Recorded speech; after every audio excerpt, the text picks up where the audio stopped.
นมัตถุรัตนตยัสสะขอถวายความนอบน้อมแด่พระรัตนตรัย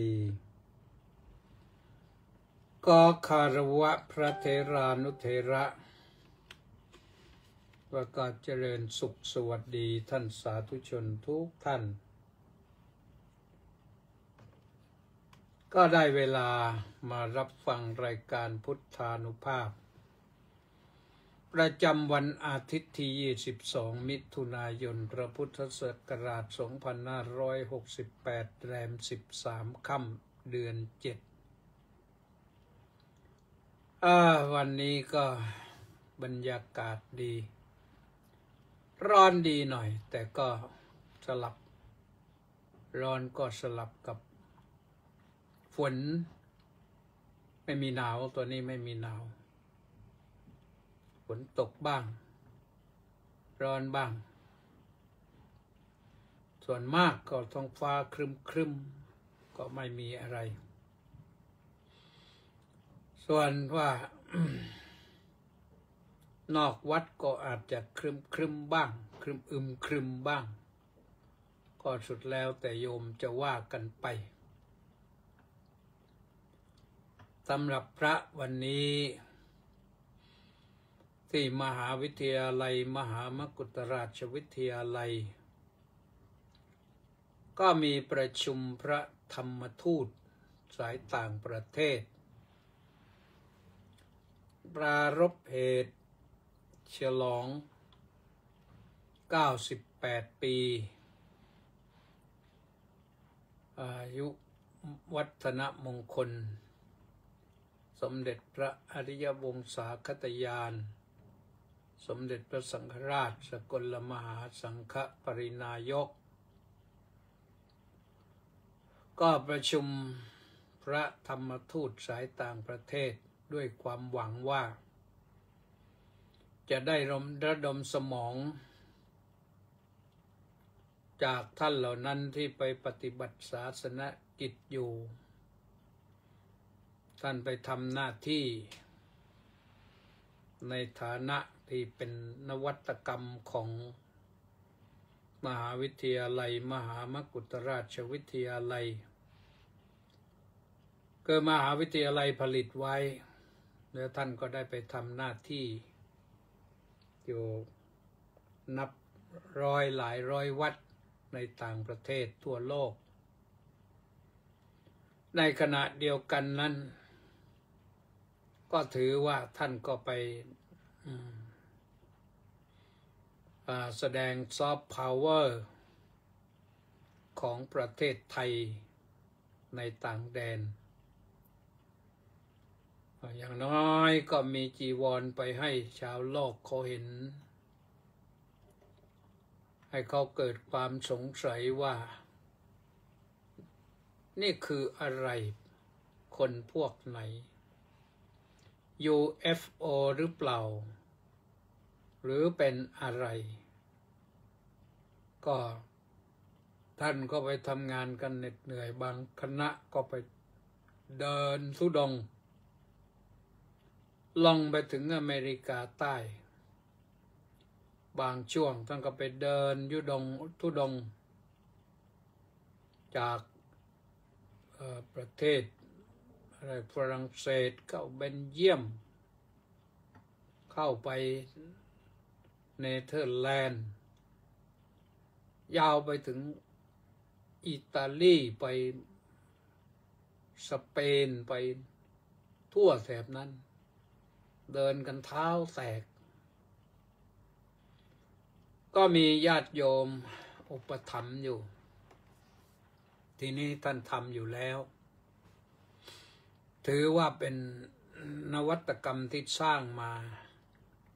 โดยมหาวิทยาลัยมหามกุฏราชวิทยาลัย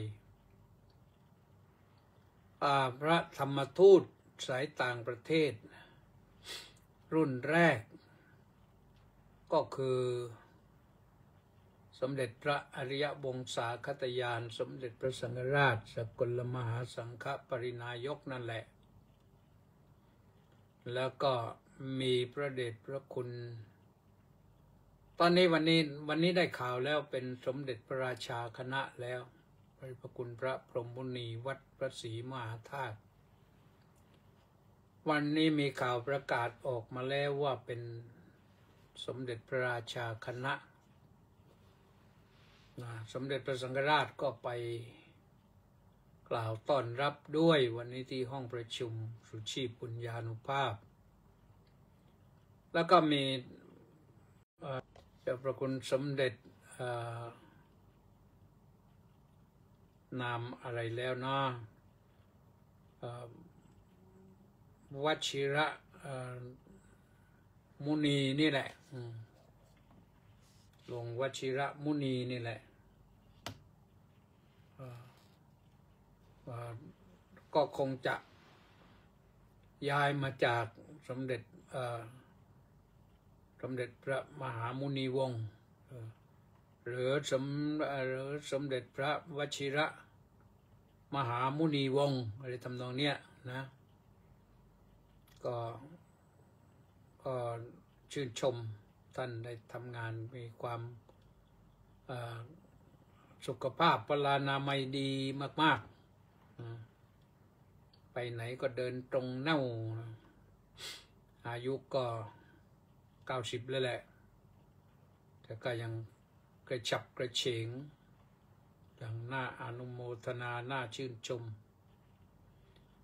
พระก็มากันประมาณ150 รูปนะพระที่พระธรรมทูตสายต่างประเทศที่มากันเนี่ยทั้งยุโรปทั้งอเมริกาทั้งแคนาดาทั้งอินเดียทั้งสายตะวันออกฮ่องกงไต้หวันญี่ปุ่นมาจากเอเชียโอเชียเนียก็คือออสเตรเลียนิวซีแลนด์แล้วก็จากอะไรใกล้ๆนี่ก็อินโดนีเซียด้วยก็ไปร่วมนั่งฟังนั่งติดตามตั้งแต่เช้าเปิดรายการเลยภาคเช้าก็ไปทำหน้าที่เป็นประธานจุดธูปจุดเทียนนำบูชาพระรัตนตรัยเอาฤกษ์เอาชัยก็ป้าไปจากนั้นก็ท่านอธิการบดีซึ่งอธิการบดีก็วันนี้ก็มีราชกิจจานุเบกษาประกาศว่าได้รับเลื่อนสมณศักดิ์เป็นชั้นพรหมแล้วเหมือนกัน ตรงนี้มาแรงมาเร็วตำแหน่งสูงเป็นรองศาสตราจารย์ด้วย เป็นอธิการบดีด้วยซึ่งว่าไปแล้วก็เป็นลูกศิษย์นะเป็นลูกศิษย์อาตมานี่แหละสอนมาตั้งแต่ปริญญาตรีมาถึงปริญญาเอกนะก็ไปได้สวยนั่นก็ไปนิ่งๆแต่ว่าวันนี้บรรยายไปก็เข้าหลักเข้าท่า จากนั้นก็มีคณะรองอธิการบดีขึ้นไปนำเสนอแนวคิดทิศทางที่จะปฏิรูปงานกิจการมหาวิทยาลัยว่าจะไปทางไหนอย่างไรจะทำอะไรกันบ้างในอนาคตข้างหน้าจะเสริมปัญญาแก่ประชาชนอย่างไรจะเสริมพลังจิตแก่ประชาชนอย่างไร3 ท่านก็ขึ้นไปนำเสนอกัน1 ใน 3นั่นก็คือท่านเจ้าคุณพระวัฒนวชิระเมธีวัดราชาธิวาสเหมือนกันแล้วก็มีเจ้าคุณราชวชิระยาน อะไรแล้วยันโสพลหรืออะไรจำไม่ได้ชัดชัยก็เป็นรองอธิการบดีฝ่ายวิชาการจากนั้นก็มีแสดงศิลปะวัฒนธรรม4 ภาคโดยได้รับความร่วมมือจากกรมศิลปากรนำเสนอไร่รำอะไรนะก็4 ภาค 4 ชุดละ 4 คนบ้าง 3 คนบ้างจบก็ได้เวลาฉันเพลวันนี้ฉันเพลได้เยอะไปได้พวกนั่งกันก็ฉันเพลินพอตกบ่ายก็ถึงวาระรอความพร้อม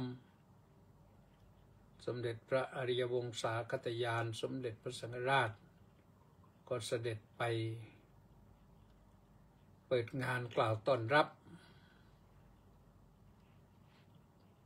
ตามเวลาก็บ่ายโมงครึ่งก็ว่ากันไปก็จัดประมาณสัก30 นาทีก็ทักทายแล้วก็ต้อนรับอนุโมทนาสาธุการจบลงแล้วก็มีท่านศาสตราจารย์กิตติคุณดร.วิษณุเครืองามก็นำเสนอได้รับเชิญไปนำเสนอเรื่องการเผยแผ่พระพุทธศาสนาในยุคโลกาภิวัตน์ก็ได้สาระนะคือท่านให้ข้อคิดที่ทำให้จำง่ายท่านบอกว่าแนวคิดของท่านในการนำศาสนาสู่ประชาชาวโลกนั่นก็คือเป๊ปซี่นะเสนอในเป๊ปซี่โมเดลเป๊ปซี่ก็คือมาจากPeople Center เอาประชาชนเป็นศูนย์กลางแล้วก็ Education เรื่องการศึกษา2 ตัวนี้ก็ว่าได้ยาวแล้วก็ P อีกตัวหนึ่งเป็นเป๊ปเป็นอะไรนะโปรโมชั่นการแสดงแล้วก็ S ก็คืออะไรโซเชียลต้องใช้โซเชียลมีเดียเป็นแล้วก็ I ตัว I นี่คืออะไรแล้วตัว I นี่รู้สึกว่าจะเป็น indication หรือ intelligence อะไรเนี่ยโลกปัญญานำเสนอไปอันนี้น่าจะผิดแต่ขออภัยตัวหลังนี่แต่ข้างต้นนะถูกแน่ไปนั่งจับมันไปได้4 อย่างนี้ก็จะทำให้ว่าการเผยแผ่พระศาสนานี่มันไปได้ทั่วโลกแต่ยกตัวอย่างหลวงพ่อเจ้าพระคุณสมเด็จพระญาณวชิโรดมหลวงพ่อวิริยัง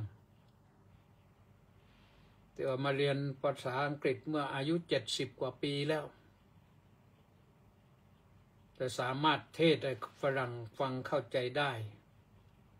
ท่านไปสร้างวัดที่แคนาดาทั้ง6 วัดท่านไม่ใช่เก่งแต่ว่าท่านจำไปแล้วท่านพูดได้นำเสนอได้แต่ถ้าหากว่าท่านที่เป็นพระธรรมทูตได้ภาษาดีๆก็ดีท่านก็นำเสนอว่าควรจะ ส่งเสริมสนับสนุนให้พระได้เรียนภาษาฝรั่งเศสด้วยนอกจากภาษาอังกฤษและภาษาฝรั่งเศสภาษาจีนภาษาญี่ปุ่นซึ่งอันนี้อาตมาภาพเองก็เคยเสนอมาว่า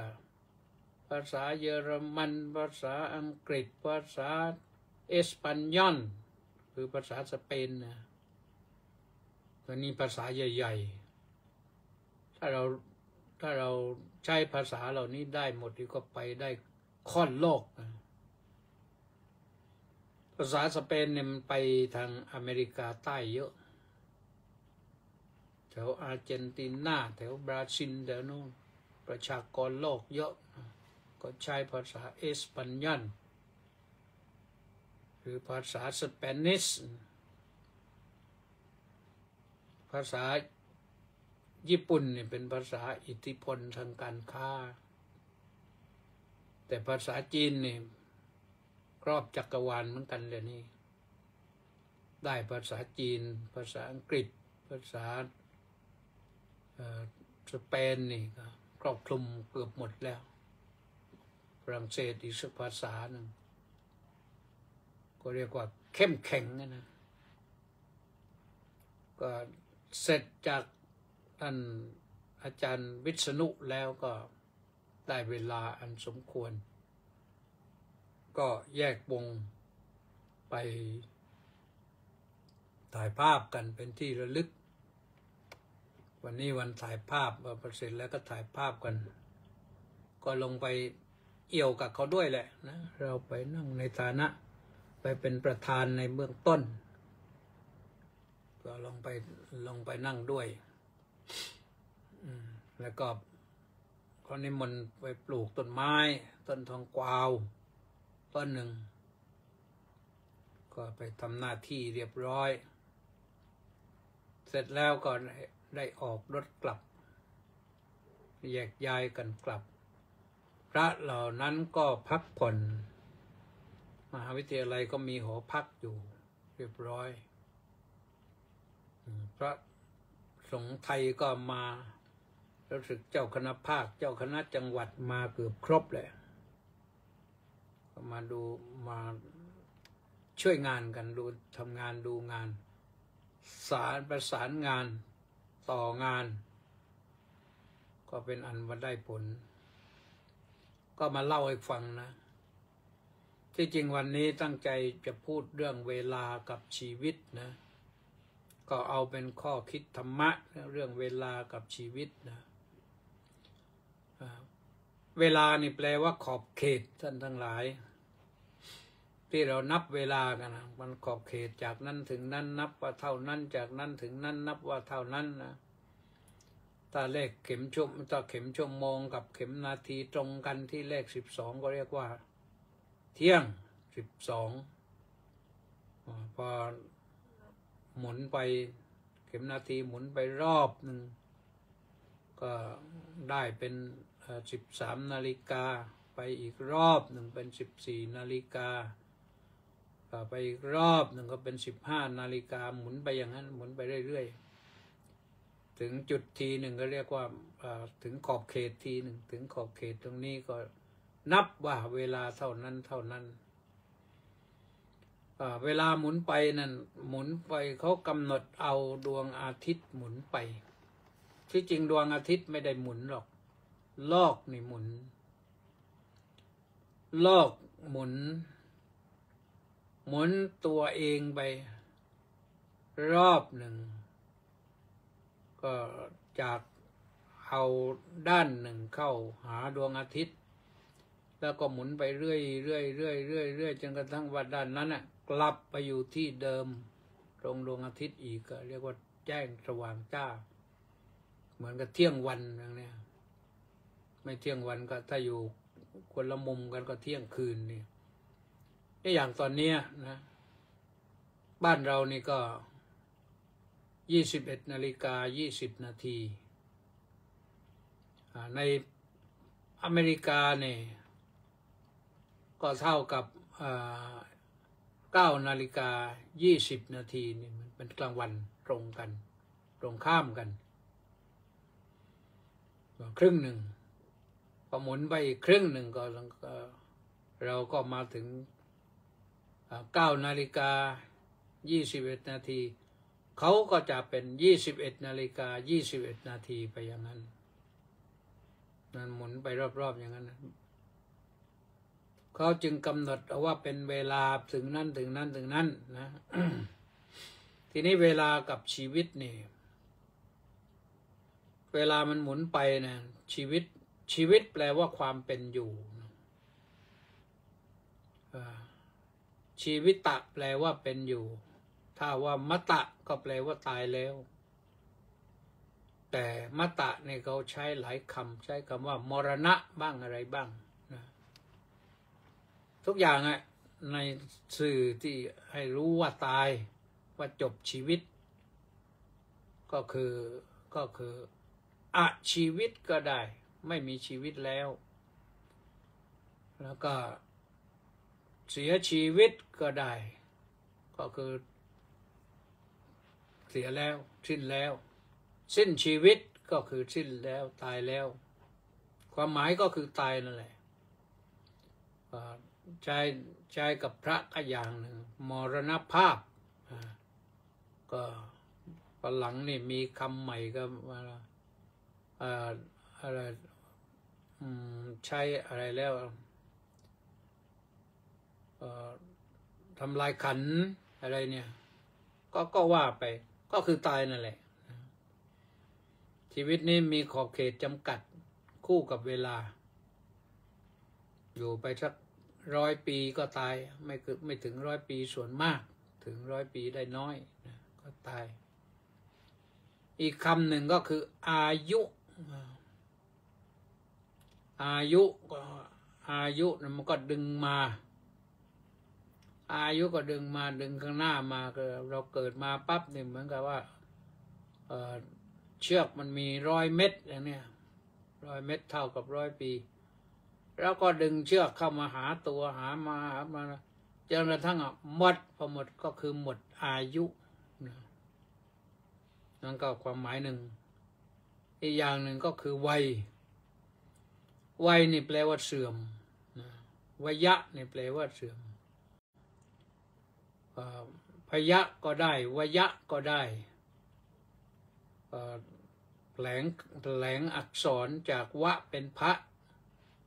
จากวอแหวนเป็นพอพานก็วยะก็เสื่อมพยะก็เสื่อมก็ใช้เป็นโรงพยาบาล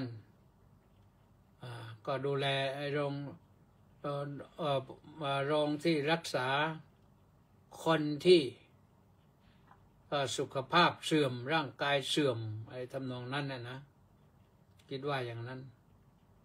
ก็เสื่อมไปตามอายุนั่นแหละนะทีนี้เวลาเสื่อมไม่เสื่อมไปทีเดียว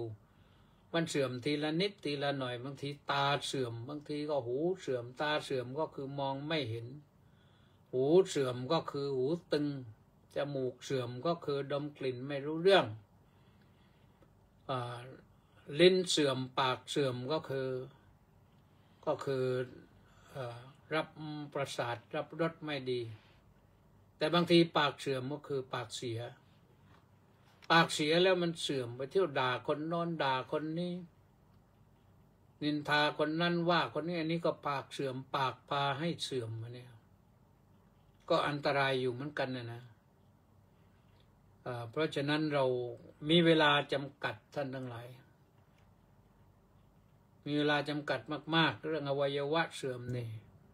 หัวเสื่อมก็เสียหัวใจเสื่อมก็เสียมือเท้าเสื่อมก็หมดสภาพใช้การอะไรไม่ได้นะเดินกระโผลกกระเพลกมือก็งอบ้างยกไม่ขึ้นบ้างอะไรต่างๆเนี่ยฉะนั้นในช่วงเวลาที่มีอยู่เนี่ยเราตักตวงประโยชน์แต่ไม่ใช่ตักตวงด้วยทุจริตนะต้องตักตวงด้วยความสุจริตเมื่อตักตวงสุจริตแล้วก็มันได้ประโยชน์สุจริตก็คือทำสิ่งที่ดีวจีสุจริตก็พูดดีกายสุจริตก็คือทำดี มโนสุจริตก็คือคิดดีให้มันดีอย่างนี้แล้วเกิดประโยชน์แน่นอน เมื่อดีอย่างนั้นก็แสวงหาความสุขได้นะก็ต้องรีบแสวงหาความสุขอย่าประมาทนะอย่าคิดเอาว่าเราไม่เป็นไรหรอกนะมันเวลามันจะเป็นไรมันไม่บอกเรานะเพราะฉะนั้นนะก็ต้องขอฝากกันไว้ว่าข้อคิดเรื่องเวลากับชีวิตไว้ด้วยประการฉะนี้นะไม่ประมาทดีที่สุดนะเราไม่รู้ว่าวันสุดท้ายแห่งชีวิตของเราเมื่อไหร่เวลาจะพรากชีวิตเราไปเมื่อไหร่ต้องทำความดีไว้ให้มากที่สุดเท่าที่จะมากได้ถึงวันสุดท้ายเราจะได้ไม่เสียใจนะเอาละก็จบไว้เท่านั้นวันนี้ก็ต้องขออนุโมทนากับเฉลิมและ FC อีก685คนออนไลน์เข้ามาก่อนใครเลยนะอนุโมทนาสาธุสาธุ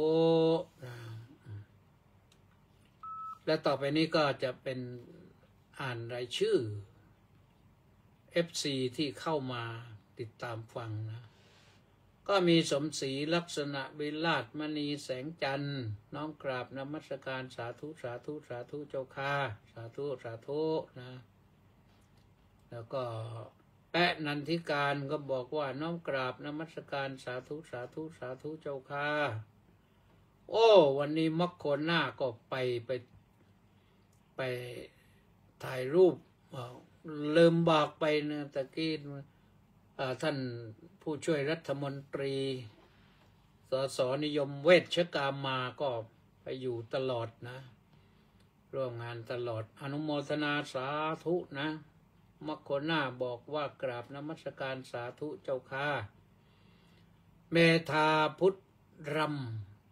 ำก็กราบสาธุว่างั้นสาธุก็สาธุมาเหมือนกันอนุโมทนาด้วยเมตาเป็นนิว FC นะเจโสบอกว่ากราบนมัสการเจ้าค่ะสาธุสาธุสาธุสาธุธนสรคุมจอหอสาธุสาธุสาธุได้สาธุธนวัฒน์ศรีสิริวัฒน์ท่านผู้ช่วยศาสตราจารย์ดร.ธนวัฒน์ศรีสิริวัฒน์รองคณบดีคณะครุศาสตร์มรพ.สวนสุนันทาบอกว่าสาธุน้อมกราบนมัสการครับคุณสุนทรเจนสาธุแม่จีสมใจบอกว่าสาธุสาธุสาธุสาธุเจ้าค่ะ